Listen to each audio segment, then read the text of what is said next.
if you want to tell me you're not trying to hear nothing from somebody who underperformed this year on the team, I understand where you're coming from. But at the end of the day, and I look at this all with sports, the teams, it's a workplace. And if what Mikal Bridges said was true and he had an issue with something and he talked to his boss about it and had a conversation and then said his boss was receptive, what's the big problem? He talked to his boss. He said it was receptive. It's okay. Now, Tom Thibodeau, I actually do think the conversation happened. I do. Want to be very clear about that. Tom Thibodeau, I think, is annoyed that it was spoken about to the media because that's not Tom Thibodeau's get down. I understand that too, right? But Stephen Bondy asked him a question. Mikal Bridges was not upset about it. There was no tone. People didn't get that because most people read this. There was no video of this. Most people just read this, right? I see Keith here saying it's an unnecessary distraction we don't need right now. I don't think it becomes a distraction. I think and this is my point about the Knicks fan base, because you've seen things go bad under past regimes, even if there's some common dialogue, which I think this is what this just is, it's like, oh man, are we going back to this? Is this going to be a distraction again? Is this going to be like what happened in the past? No, it's not. It's a whole new culture. It's a whole new regime. I do not think this will be a distraction at all whatsoever. When Josh Hart made the cryptic stuff and there were Knicks fans on Twitter trying to look through videos and look at people's body language and figure out who was selfish, did that become a distraction? No, it didn't. And some of you are going to say, well, Dexter, he didn't name anybody's name. But again, that's to me, which are you okay with? The passive-aggressive cryptic stuff, that's cool. But when we say we want honesty, but when people are honest, we're just like, nah, that's too much. Or it could be a distraction. I think if Mikal Bridges' tone was one where he was coming at Thibs and it was like, he needs to do better, then I would agree with y'all. But that wasn't his tone. Tariq S says it's only a distraction because of chatty patties, a term that I love. Love soap operas with the eyes rolling emoji. Tariq, I do agree. And sometimes certain franchises in sports, the Knicks being one of them, and they haven't always done favors to themselves, as I'm sure Mr. Keith Watkins knows very well in his years of watching the Knicks. They haven't always done themselves favors, and that's why I understand sometimes the fans are a little triggered. I get it. I'm not even mad at y'all. But not myself and Bryan, because we're here to give you nuance, okay? Some people in the media have reactions to it, strong reactions to it. And Stephen A. Smith had this to say on First Take about what Bridges said and Tom Thibodeau, and his reaction was more to Tom Thibodeau. And let's take a listen to what he had to say. Tom Thibodeau is in trouble. He's in a world of trouble. I don't give a damn that the New York Knicks are 6-1 in overtime games. I don't care that Mikal Bridges, but so much, of course, because I'm a diehard Knicks fan and he won the game last night. Molly, Big Perk, prior to the game, Mikal Bridges revealed he had a private meeting with Tom Thibodeau about the starters playing too many minutes and the bench playing too little, saying, quote, sometimes it's not fun on the body. Tom Thibodeau proceeds to play this brother 41 minutes, put the ball in his hands. He delivered the goods, and they won the game, which is a good thing.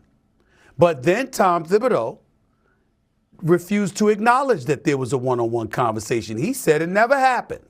That's a player that the Knicks sent 5 picks away for to bring to New York to pair with the superstar for the team, Jalen Brunson, his former teammate at Villanova, okay, saying something opposite that the coach is saying when everybody and their mother knows that Bridges is right. And here's where Bridges has the credibility. Molly Perk can testify to this. He's one of the Iron Men of the league. He's always playing. He doesn't miss games, and he doesn't play minimal minutes.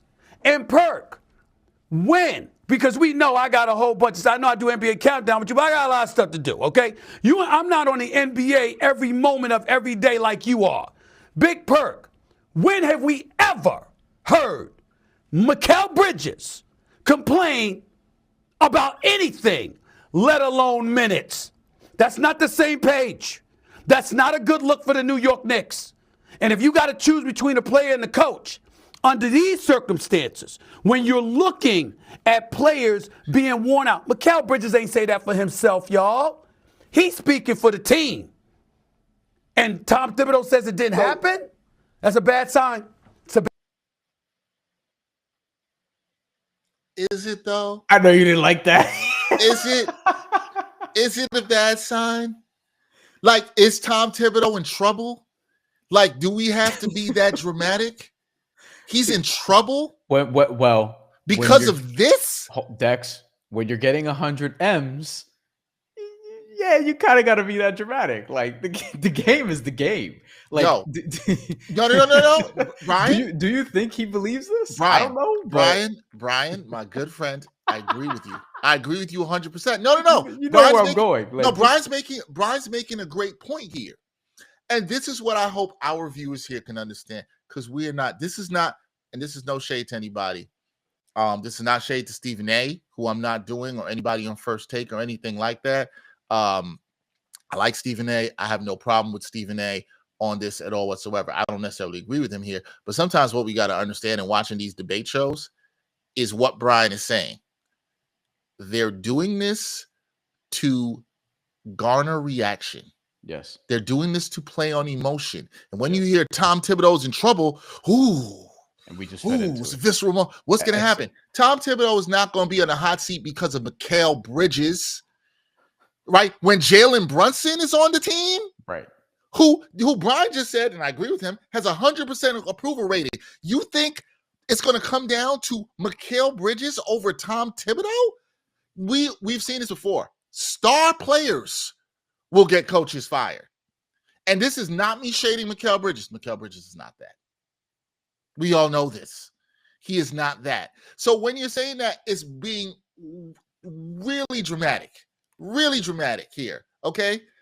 We have to put these things in perspective. Now, there are pieces of what Stephen A. said that I thought was right. Like, I think he did the point I brought up. It is interesting when you hear this from Irons Man. Things can be interesting, but not be a problem. Right? It's interesting that the Iron Man brought it up. And I respect the people who didn't want this to go public, like Keith said in Knicks 100 a game said. Right? Tariq S. said, Mikal was complaining. He was asked a question. Stephen A. He said SAS is annoying. I think that context matters here. He was asked a question. He answered honestly.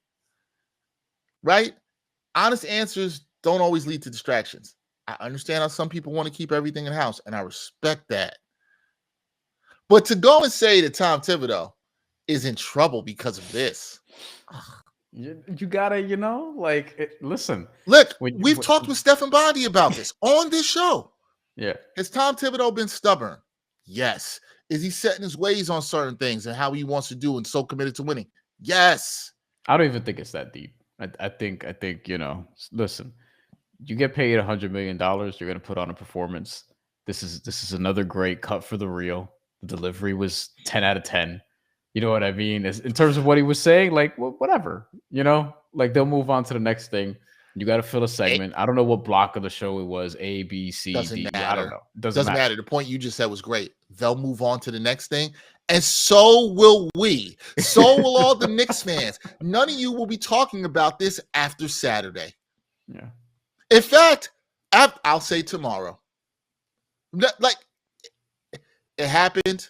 Some of you guys got stressed out yesterday, and then the stress was relieved. Mikal Bridges hit the big shot. Mikal Bridges, let's give Mikal Bridges his flowers in the recent play. He's played well, guys. He's been better.